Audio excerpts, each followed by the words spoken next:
Hi there, beautiful souls. I'm Michèle Duquet. Welcome to my channel, Soulful and Unplugged. And a few days ago, I had the absolute pleasure of being interviewed by a lovely person, Felipe Yanez. And he is a coach and he has a website, socialbuddha.com, as well as a YouTube channel, which I will link below. What I loved about this interview is that it turned into a really revealing conversation about the different stages of the awakening journey and how my experience can perhaps help you understand the process, because it can be a very challenging process, and we go quite in depth into it, which was really surprising to me how in depth we went. I'd love to know some of your experiences in this awakening journey, and let me know if perhaps you've found some insights here that were helpful to you. Enjoy. How's it going, Michelle? How are you? I'm doing great. How you doing? Good, good. So thanks for being on this interview. I know that we've talked a little bit here and there, maybe a few days ago or about a week ago, and yeah, I really want to get your take on the whole awakening journey and your experience. I know you have a YouTube channel that is, getting very, very popular in Yeah. regards to helping people who've waken up and guiding them. So can you tell me a little bit about that? First, I have a question for you, Sure. because you're very, your questions are so beautiful and you seem very connected. Um, so have you had an awakening experience?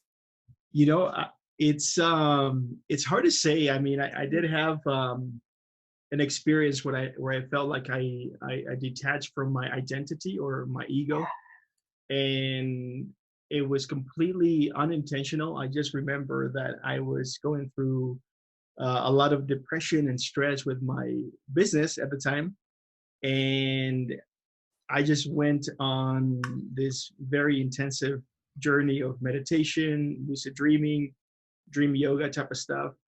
And without me wanting to do it necessarily, I had this experience where I was almost like a third person. I was seeing through. It almost felt like I was seeing through my body, and I wasn't my body type of thing. It was like almost like a funnel. It lasted about 15, 20 minutes, but so I don't know I don't know if I have had one, or if it was a glimpse or something like that. I just know that in many ways life became a lot easier, and I felt a lot more at peace after having all these realizations of how I was living life, how conditioned I was, and realizing through experience that I wasn't my identity. So I don't know if that would count for that. Um, yeah, there's definitely, it sounds like a before this event and an after this event. So I would, you were asking me about the awakening journey, and um, I think there's as many types of awakening as there are people.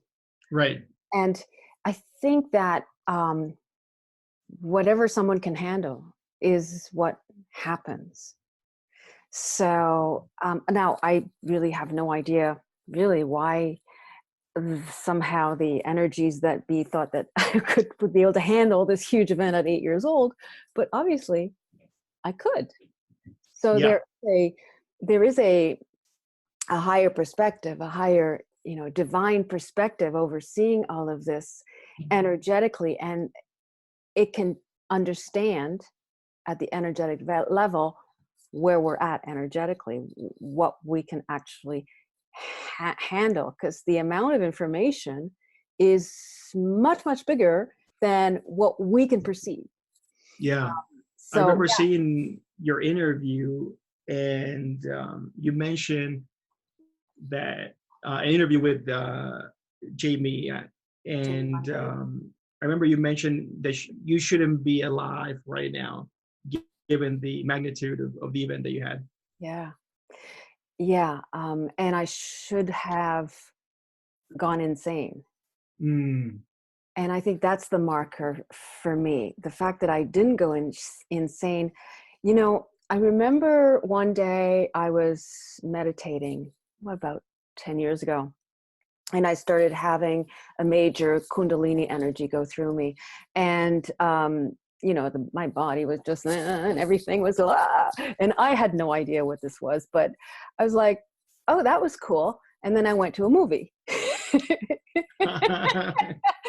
and All then right.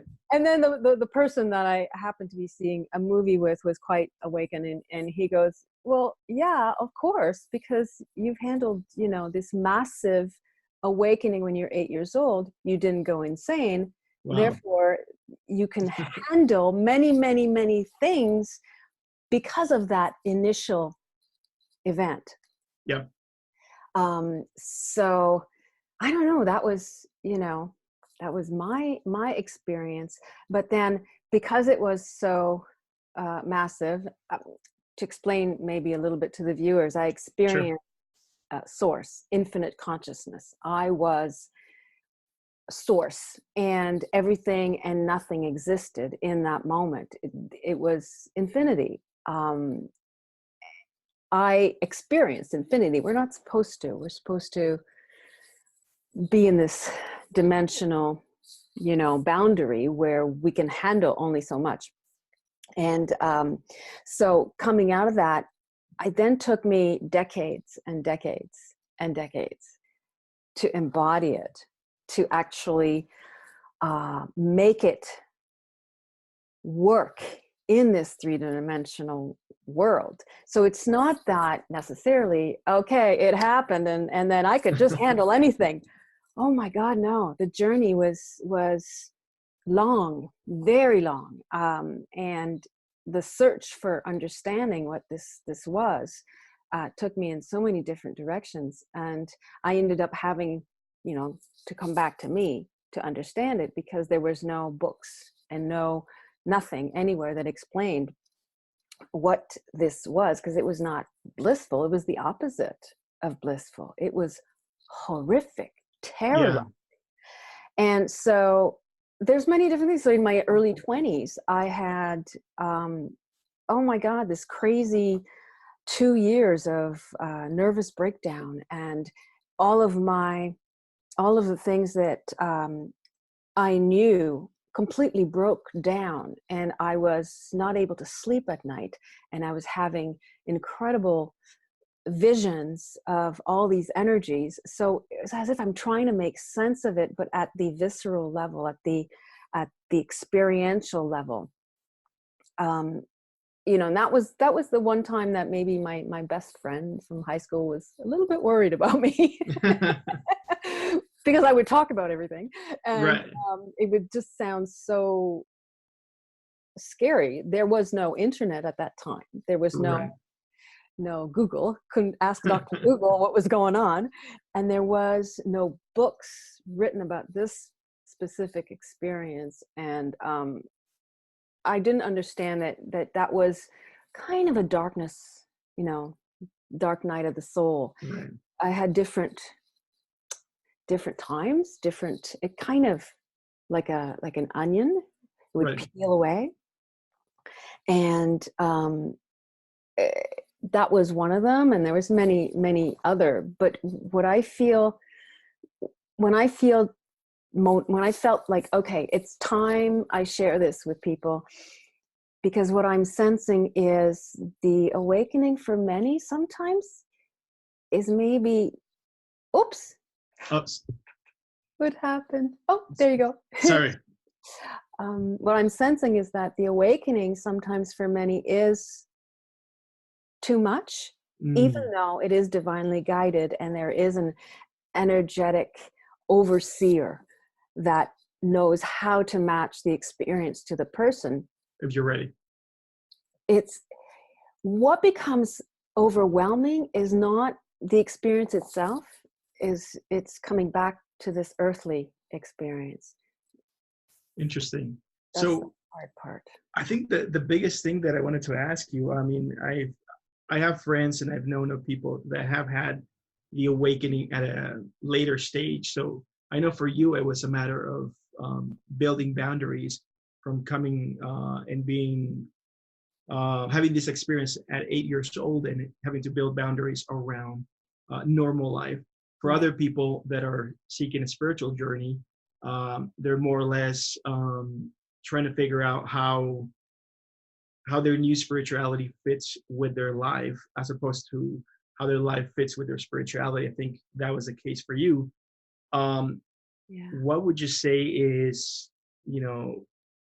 your advice for people that are trying to, I guess, get a feel for making sense of life, as well as this new awakening that they perhaps had recently, or something like that? Yeah, there is, it's kind of how to walk that solitary line. It's a matter of becoming comfortable with feeling solitary in what is going on. And it's exactly the same for, I'll give you a day-to-day hardcore kind of example. An alcoholic. Right. Quits drinking and becomes sober. All those friends he drank with, they're not going to be hanging around him anymore. So there's that possibility. But then there's another possibility. You're not going to lose your family. Your family's going to be still with you and loving you. But what happens is, because you're changing, they're going to be confronted with the fact that they have to change in relationship to you, and they're not ready to change. They're like, wait a second. You used to always say yes to everything, and now you're saying no.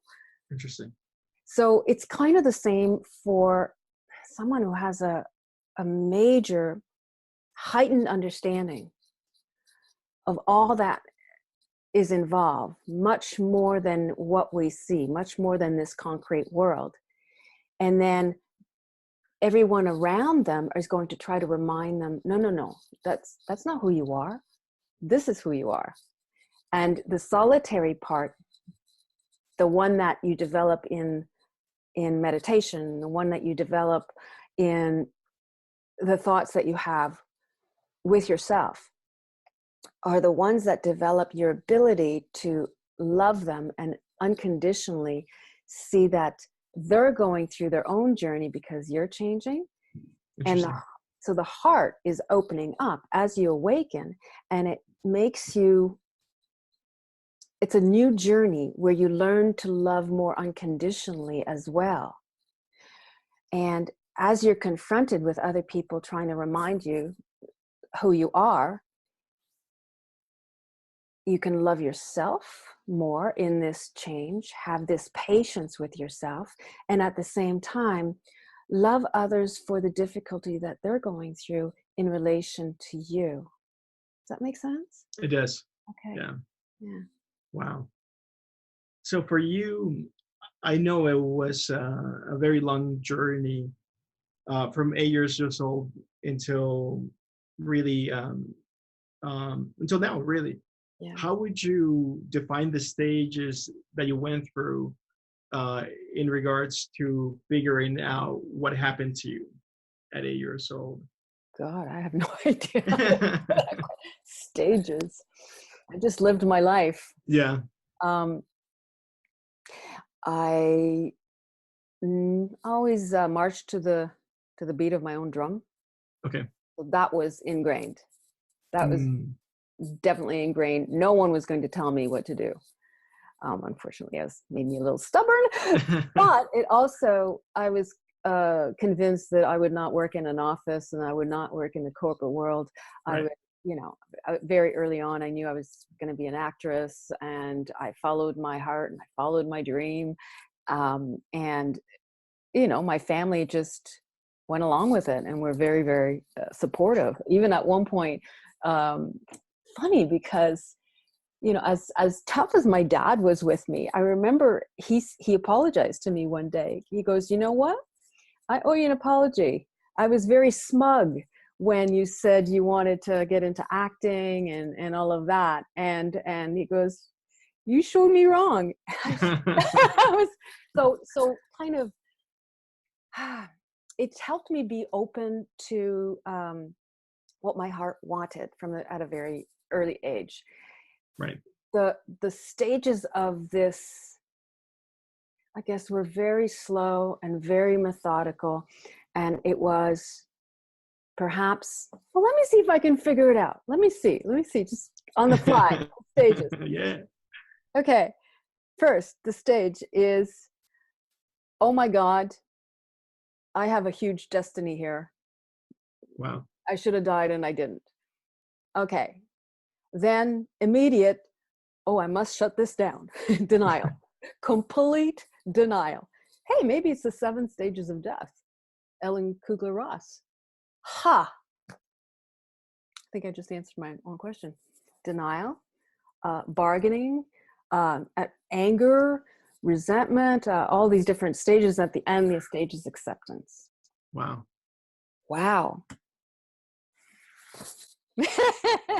Yeah, the end stage, you have to go through all of the stages. And I think that's probably what I did. And in the end was acceptance, when I decided to really come out of the spiritual closet to everyone, writing a book about my experiences, understanding that sense of destiny that I felt at the very first event, very first awakening was about to unfold, and that I'd spent my life learning about it so that I could then, be there for others who are going through it, but not be there for others in a let's share our experiences kind of way. Be there for others as a very, very grounded and like a rock, like, hold my hand here.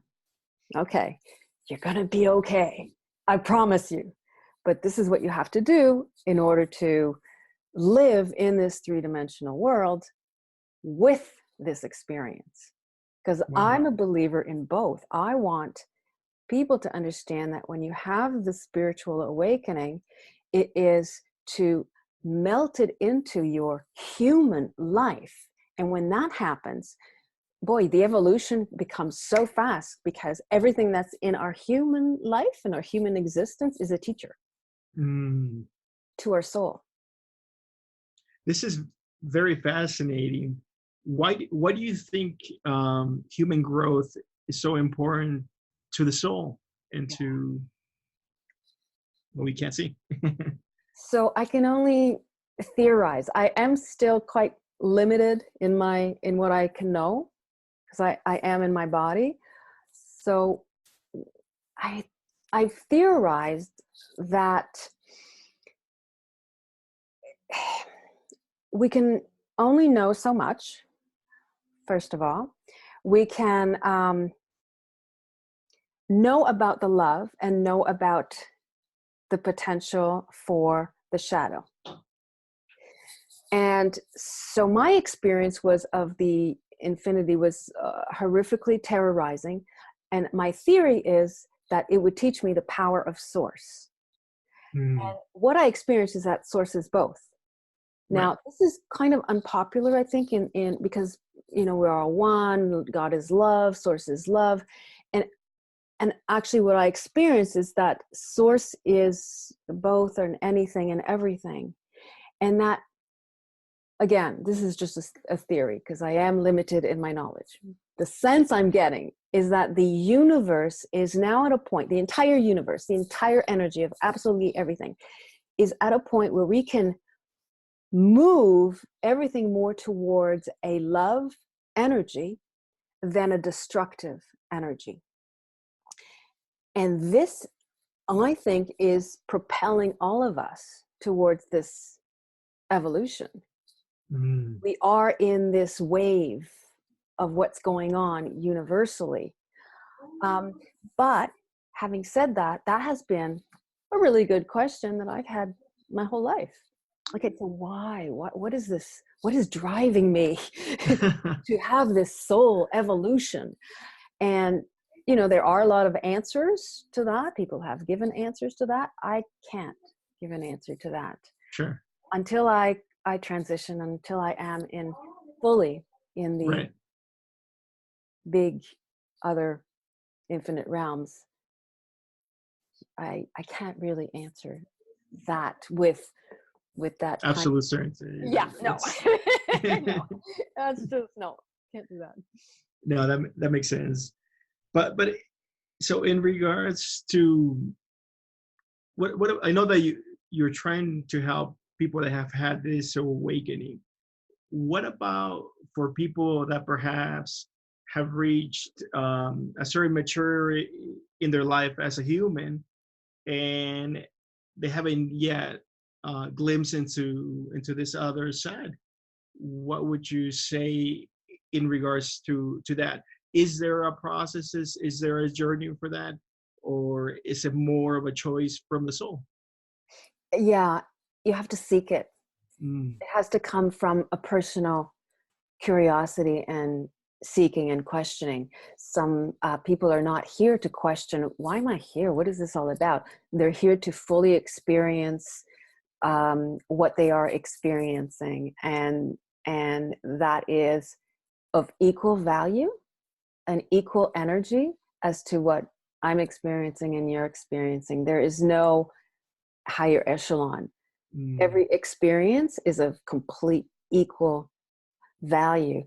So, however, if someone find themselves in conversation with me, or thinking about things differently and asking me questions, they're seeking. right.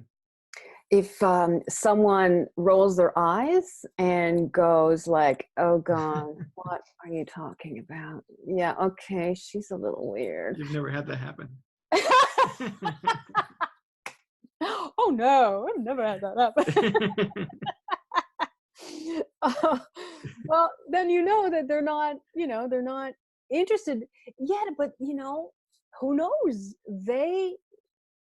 You never know. You never know. What if their loved one transitions and passes on, and they the event that they have, the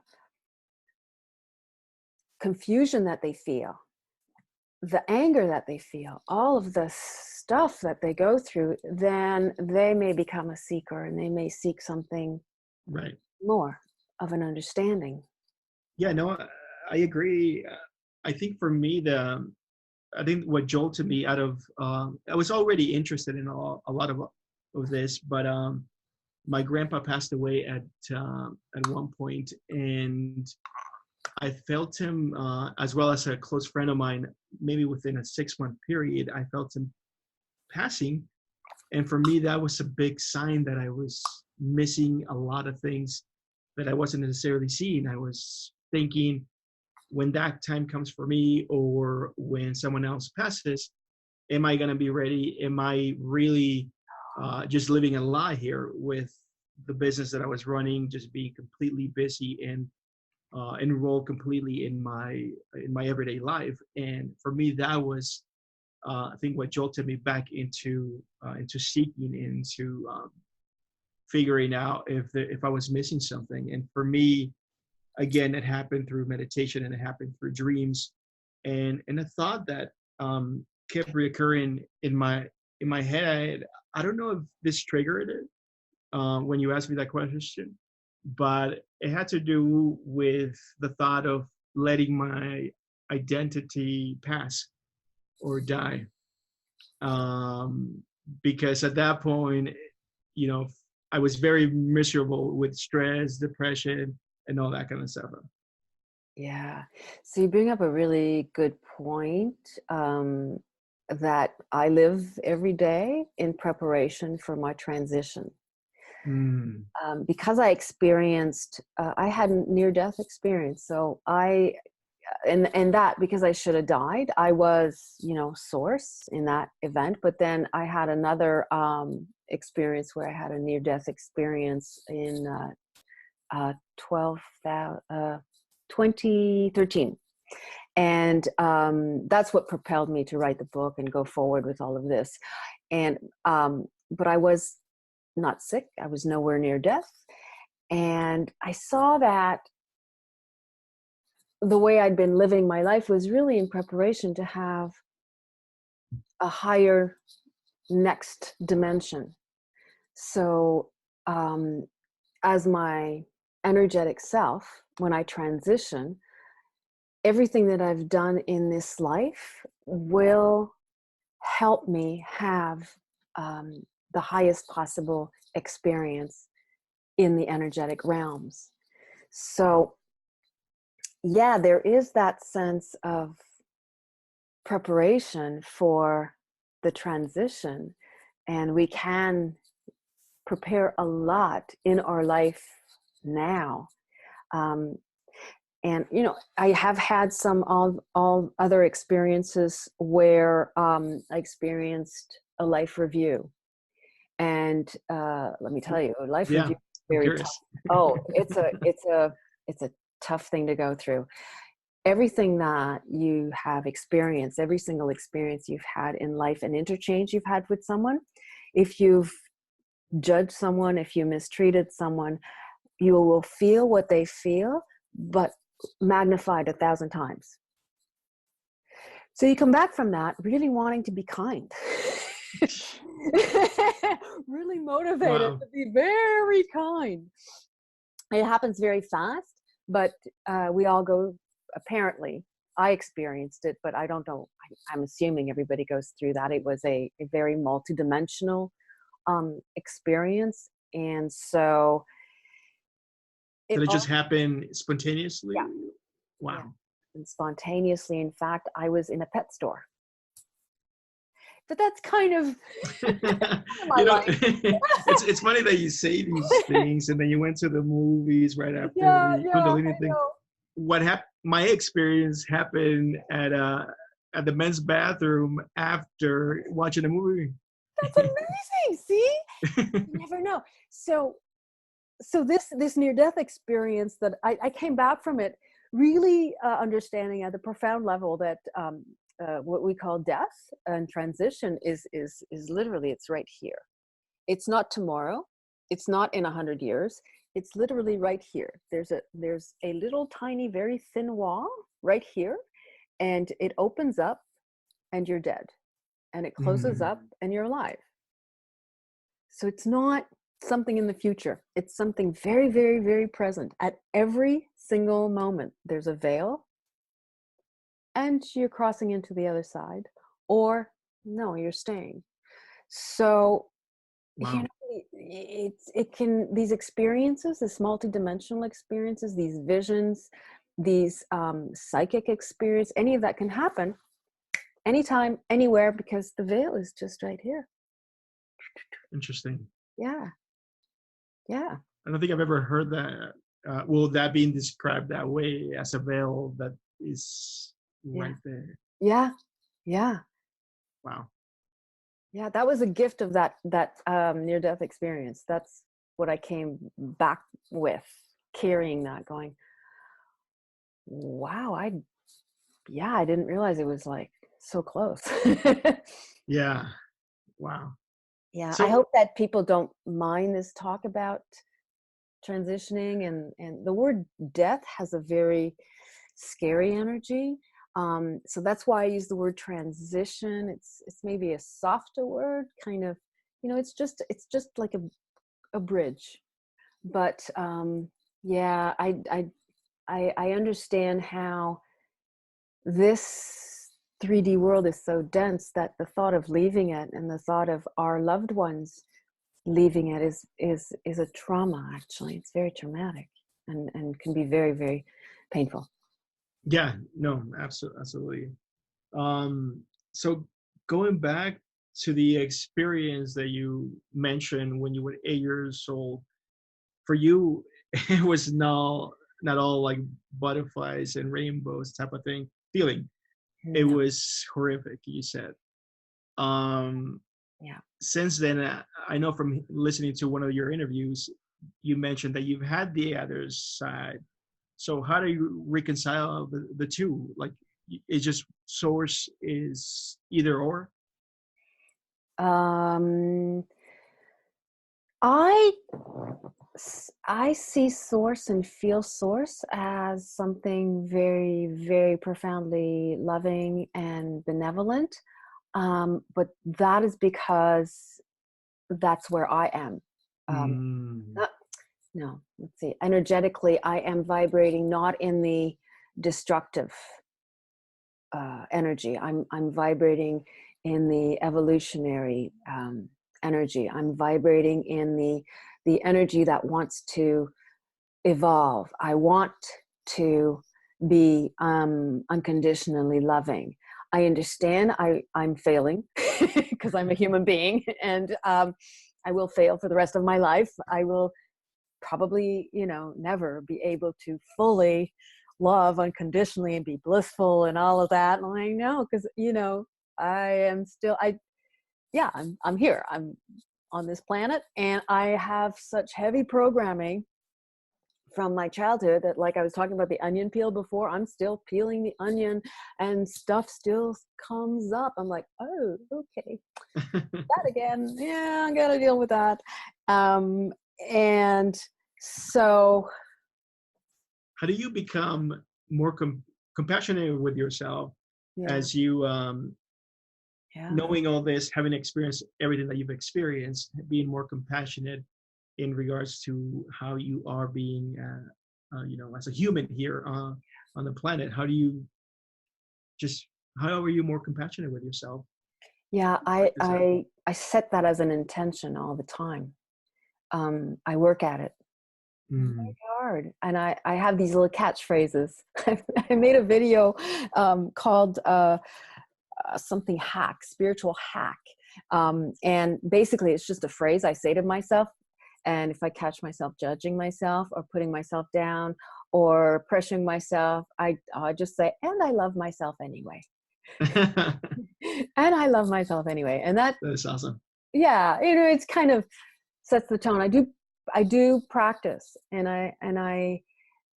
it's, you know, I'm lucky in that it's going to sound weird that I say this. I'm lucky in that I had to struggle with addiction, and I had to struggle with eating disorders. Mm. And I was a model in New York, and I was severely anorexic. And I once read in a book or saw somewhere that anorexia is extreme self-hatred. And so when I was on my journey of recovery and healing from all of these things, I had to go through a real process of healing, a real process of learning how to love myself. And so I feel that I'm blessed by having had those addiction problems and those eating disorders, because I was able to walk that journey towards self-love in a way that was truly healing. Right. So self-love involves true healing, healing and actually embracing all of the things that are painful. You can't get to self-love without healing. Amen. So I think that process of having to heal all the things that made me become an addict and have all these eating disorders was my Wow.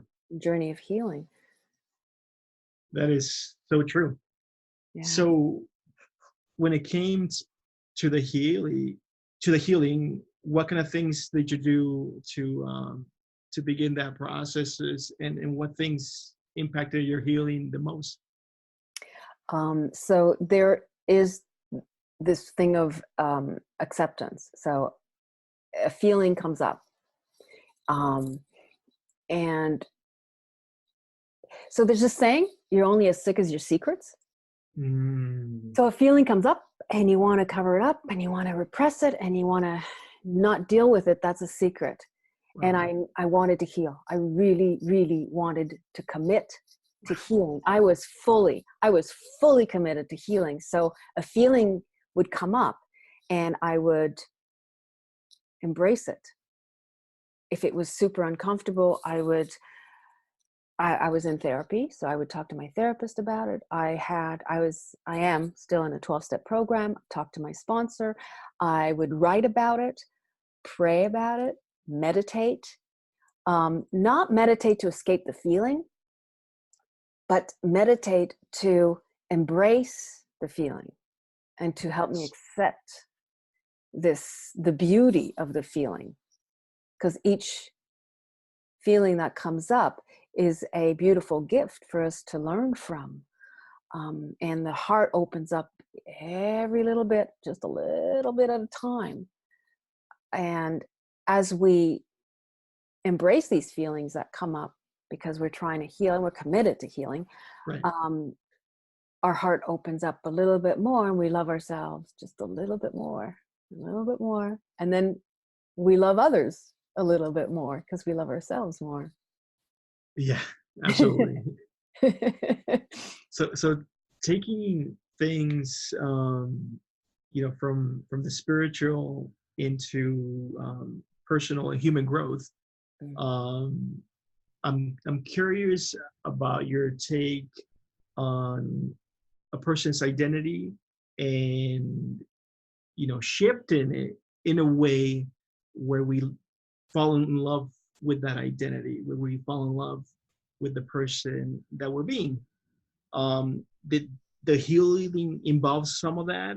And also what's your take in general about identity and choosing one that you can fall in love with? Yeah, the identity is a really cool thing. And I catch myself all the time going, I'll be looking at my fingers going, oh God, this is so weird. So weird. I do the same thing. You do? No, I don't know. Okay, I'm a soul in this body going, God, this is so weird. Whose hand is this? Yeah. And then I'll be looking at the videos that I made of myself. I'm going, who is that?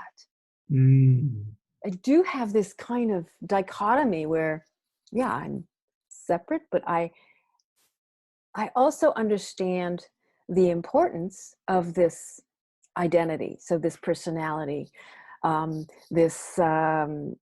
don't know, just even how we come across, how we speak, how we look. I understand the importance of using that to connect with others. So, I was thinking I would take a picture of the setup that I have. You need a light, you need a microphone, you need a computer. There's all these things that are set to enter into the communication realm. And, you could think of that as the identity. Right. It can be a little freaky when you start having these separation from your identity, right? So people do go through that. Like, I don't know who I am anymore. This is very scary. And it can be a scary moment where you lose your identity. And it can take a lot of time, take a year where you're kind of floating, pretending, still acting a certain way, but inside it feels not right. Interesting. Feels wonky. What do you think could potentially trigger that? Could it be trauma, loss, losing your job, losing a loved one? Is it potentially that? On human terms, I was more talking about the spiritual awakening. Oh, really? Okay. Yeah. So there is that sense of loss of everything that we know.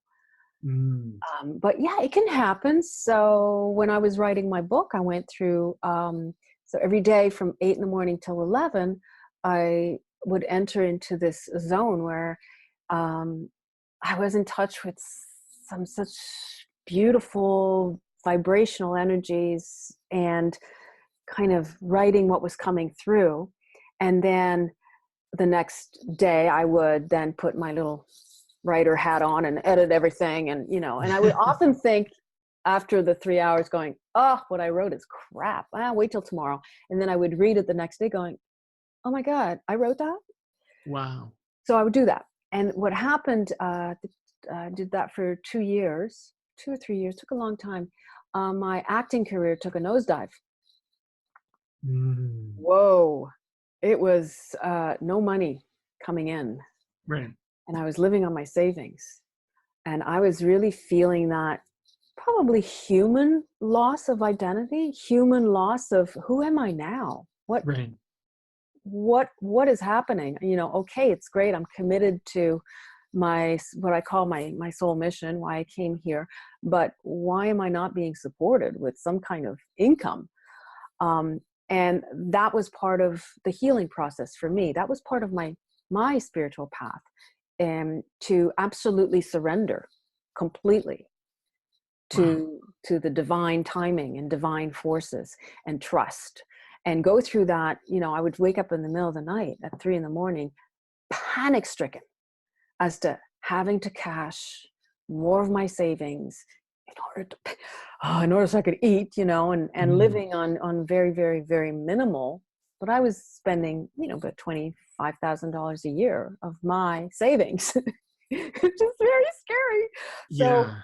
so that panic that I would wake up in the middle of the night would be a healing process. So it was energetically something that was coming up for me to love and heal.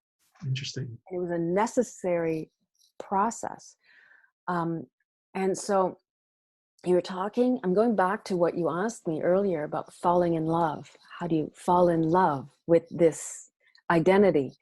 Well, that was part of the process. I was falling in love with life itself Wow. and the life force that keeps me alive. Falling in love with the surrender process, and falling in love with this divine plan that I was following with blind trust. But in the meantime, I was also falling in love with all of what it means to be human. Wow. So in a sense, I wasn't necessarily falling in love with myself, but falling in love with my humanity, and humanity with every single person on this planet. Wow. I love that. Wow. How do you I don't know, from everything you've talked about, it seems that surrender, acceptance has been something you've embodied and practiced for such a long time. Um what initially what reminds you that this is potentially a situation where you might be resisting like stress or anxiety and that kind of stuff, and what do you do to surrender? Yeah, good question. So, okay. Well, life always happens. Yeah. I was, well, I just renovated both bathrooms in my house and the whole downstairs hallway. Well, I was really not happy about all of the problems I was having in the bathrooms. And I was, trying to, it's like plug one hole, something else happens, plug this, plug that. And it became so overwhelming that I realized I'm resisting the inevitable. Mhm. And it was causing me great anxiety. And I couldn't, for example, the toilet upstairs, I couldn't use anymore. So I had to go all the way downstairs to go to the bathroom and come all the way down upstairs. There was rust everywhere. Like things were cracked. It was, and all of that was that I wouldn't have to spend the money Yeah, yeah, of on course. renovating the bathrooms. And when I realized the incredible stress and resistance that I was doing, I was not trusting. I was not trusting that I would be taken care of. I was not embracing and accepting and loving what is. Like I was not. Wow. I was just, the debates in my head were like, well, I can't afford this. Well,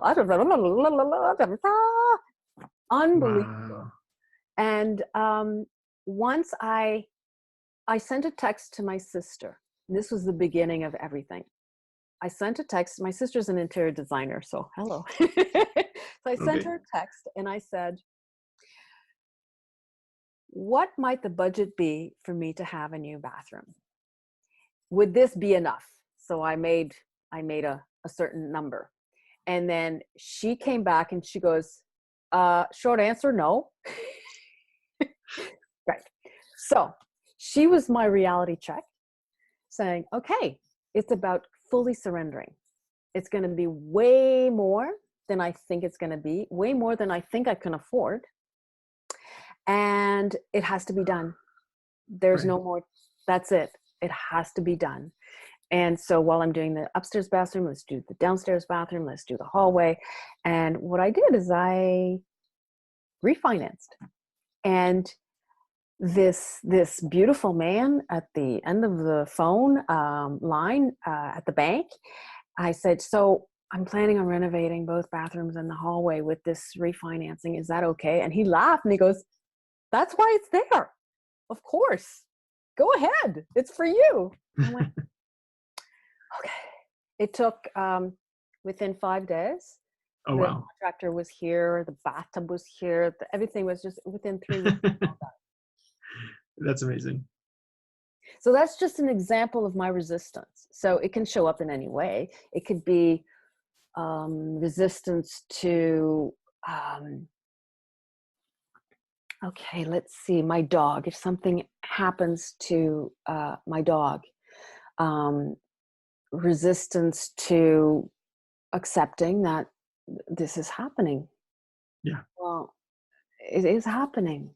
So the quicker I surrender and accept to the fact that, so she's an older dog.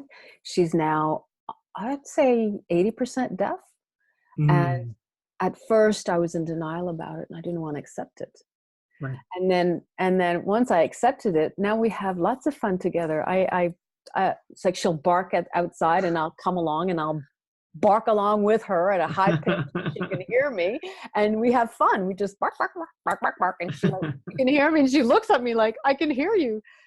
There's, I mean, these are just kind of, I think both those examples are pretty silly. They're not big anxiety ridden kind of examples, but But it makes sense. yeah, it's like everyday kind of stuff that people can relate to more than Right.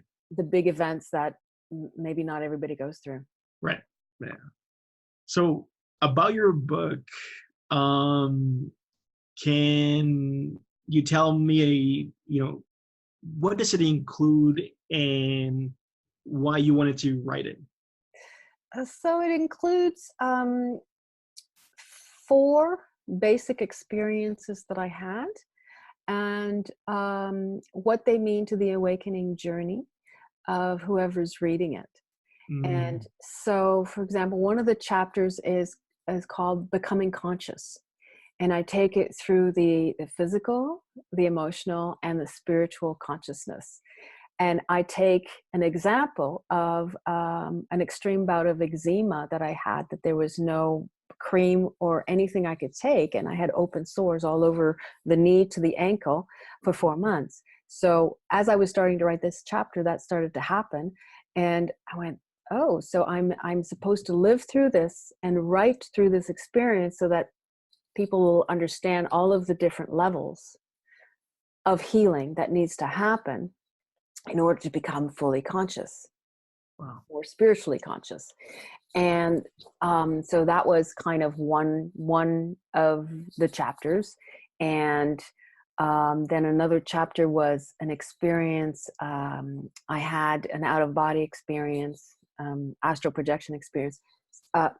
I don't know, after my main event, I had 2 years of astral projection and some very, very distinct lessons that my energetic beings would teach me.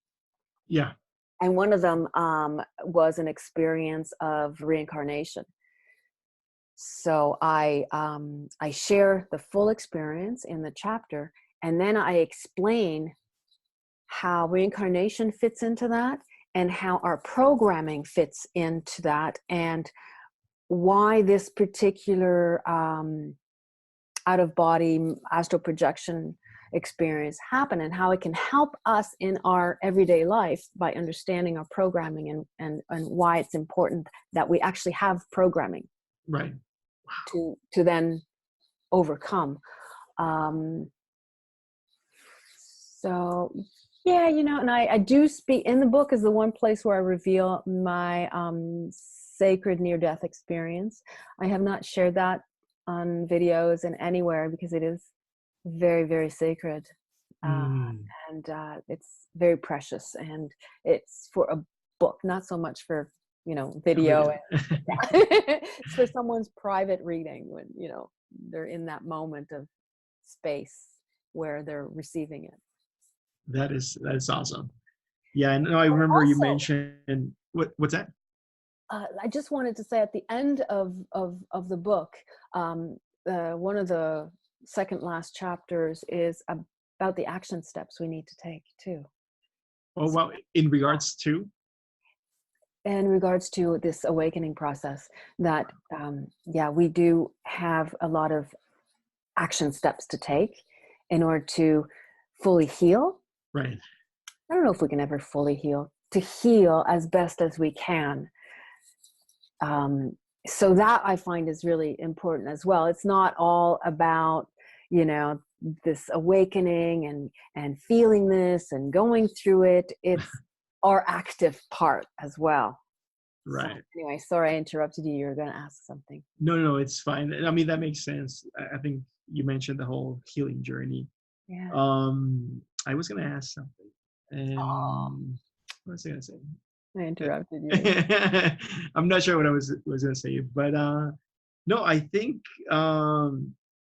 Oh yes, you mentioned. I think when we talked last about the spirit guides and the different energy individuals that taught you. I wanted to see if you can share just a little bit about what were some of the major lessons in regards to perhaps the boundaries coming from the awakening, so on and so on. Well, the major lesson took a lifetime to learn, which is the importance of being a human being. Wow. And that is the most important thing, and why we came here. We came here to be fully human beings and to learn from that. I'd say the major lesson is that it's a little bit turned around. We think that we will seek a highly blissful spiritual experience and awakening, and that will transform us and give us the blissful life that we want.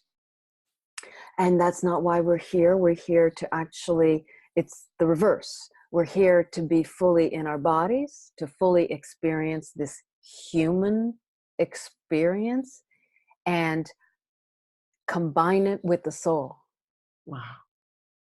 And so, think of the soul, our eyes, right? So the soul is right here. You see, everything that we see is our soul watching. So, okay, so let me see if I can make a little drawing. So I'm seeing here, but right here is this massive, massive energy, massive soulful energetic realm. And it is embracing and watching everything that we see on this three-dimensional plane, and everything that we feel and learn in this body, because that's why we came here. We came here to view everything from our soulful perspective. Wow. In our body. And here's another crazy thing that is very hard to understand, is that there is only ever one consciousness. And so your soul looking through your eyes, and that massive consciousness behind you and energetic realm behind you, with you, connected to you, is source, and mine is source.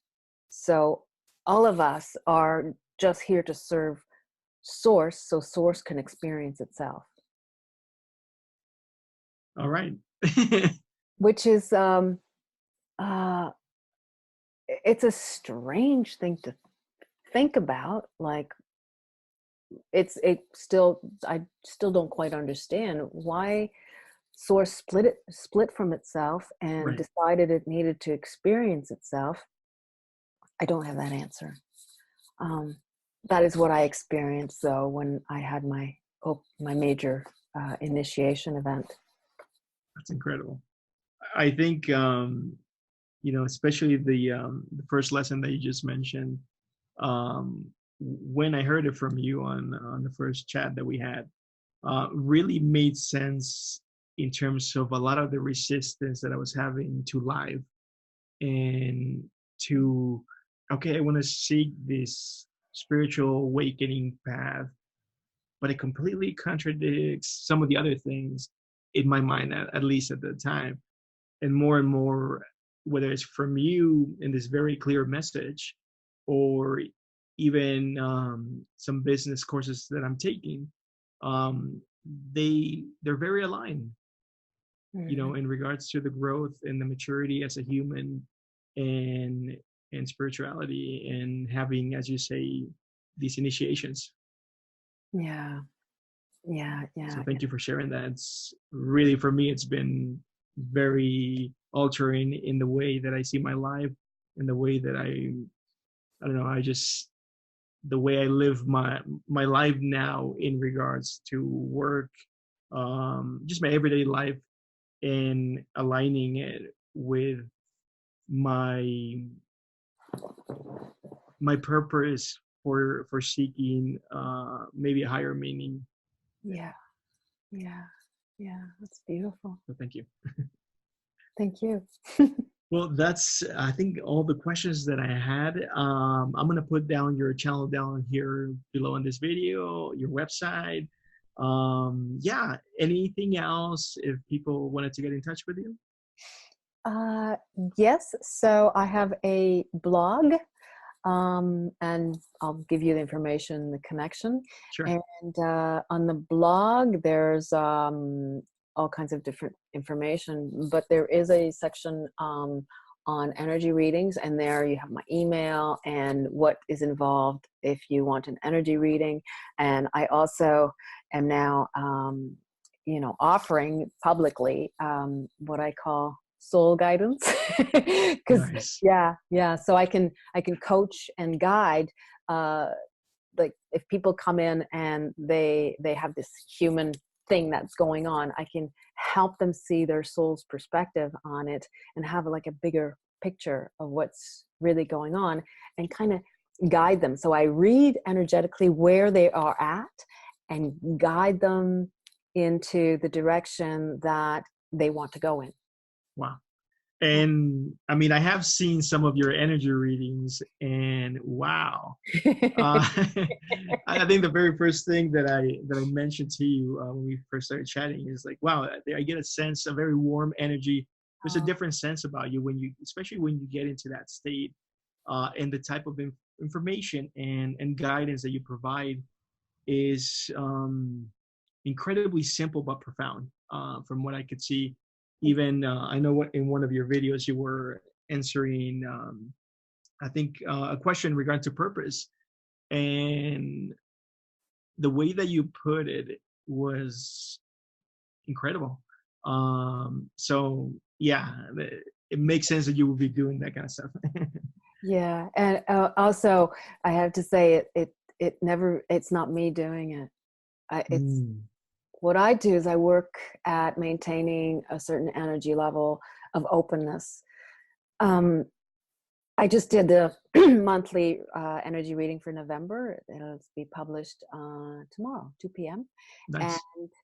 um, I never have. I don't. I read what I wrote, but it's like that's not me. That is Mm, not me. I'm, and I don't. I purposely don't use the word channel. I right. don't. I don't download. I don't use that word. It's not like that. It's just something vibrates, and kind of, okay.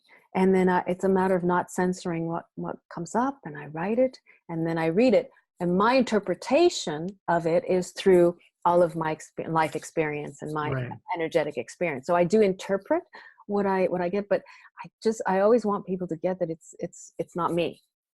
Anybody can do that at any time on the certain evolutionary kind of track if they want to, but yeah, it's not me, and that kind of gets me off the hook, so I can still be human. I see. I knew you were doing that. Yeah. No, thanks again so much for the interview, and yeah, I'll go ahead and upload it to the YouTube channel, and I'll send it to you as well. Great. If you want to upload it to yours. I'd love to. And I think that's everything.